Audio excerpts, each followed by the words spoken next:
कवडीत भाकरीची चटकोरही नसू दे. कवडीत भाकरीची चटकोरही नसू दे.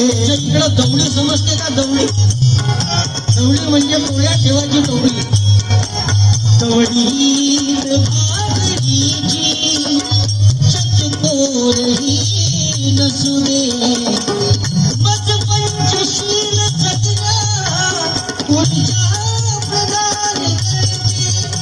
मग पंचशील जगना ऊर्जा प्रदान करते.